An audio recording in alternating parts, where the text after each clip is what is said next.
Diaspora FM. Diaspora 102.3. L'invité du jour. Mesdames et messieurs, bonjour. Aujourd'hui, nous accueillons une figure emblématique du travail social et du développement au Bénin. Je veux parler du docteur Valérie Idossou. Diplômée supérieure en travail social et docteur en sociologie du développement, elle possède 25 années d'expérience consacrée à la protection des personnes vulnérables, notamment les enfants et les femmes. Son parcours exceptionnel l'a amenée à occuper des postes de responsabilité dans l'État, au niveau du secteur privé et même au niveau de la société civile, que ce soit sur le plan national qu'au plan international. Passionnée par les valeurs humaines, le docteur Valérie Idossou continue de s'engager activement dans la promotion du genre, la sauvegarde sociale et le développement communautaire. Elle est aujourd'hui notre invitée du jour. Docteur Valérie Idossou, bonjour.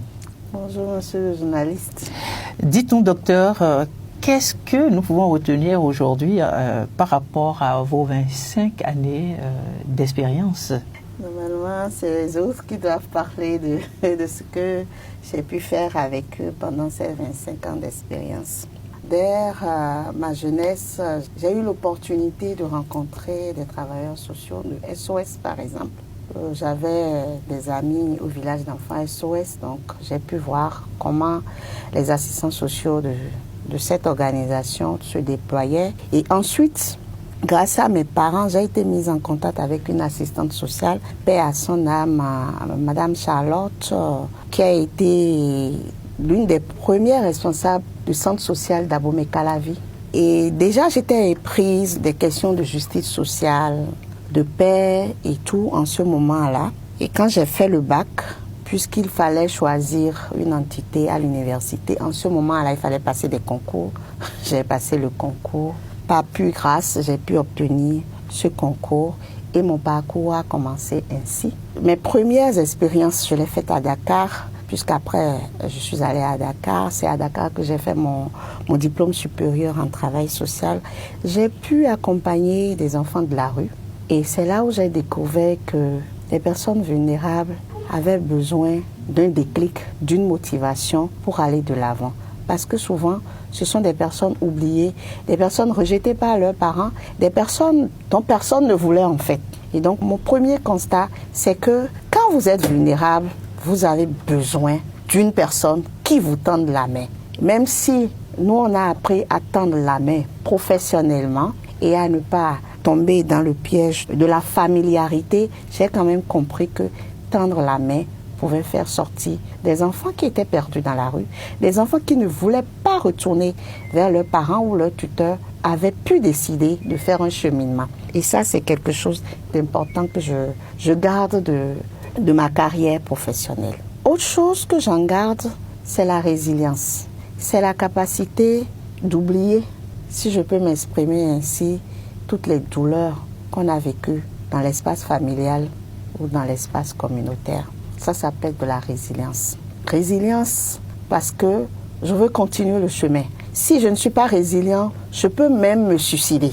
Mais si je suis résilient, mon mécanisme de défense intérieure se met en place et au fur et à mesure, j'enclenche un processus de valorisation interne de moi-même, un processus de mise en confiance, un processus de motivation interne. Mais là, j'ai d'abord dit au départ, le premier déclic, c'est qu'il faut quelqu'un pour me dire, je peux te tenir par les mains.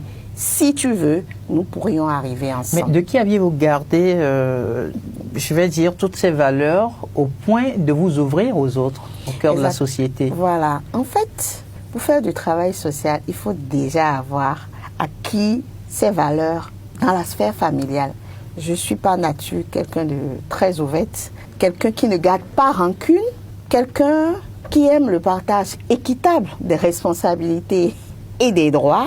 Et donc au sein de ma famille, déjà, j'étais celle qui dit les garçons doivent préparer la pâte, ils doivent balayer comme je le fais. Et c'est quelque chose qui a été possible dans ma sphère familiale.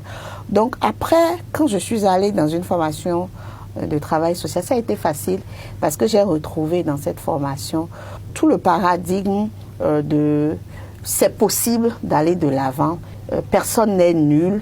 On peut avancer, mais on peut avancer si on trouve de l'aide et si on accepte d'être aidé. Quelles ont été, docteur, les principales leçons que vous avez pu tirer? Je ne vais pas parler de votre expérience à vous, mais de l'expérience des personnes que vous avez pu aider durant le parcours des 25 ans. En réalité, il suffit de peu de choses pour que la vie des personnes change. Quand vous accompagnez des personnes qui au départ imaginaient que tout était perdu et qu'à un moment, ils retrouvent l'espoir, qu'ils commencent par voir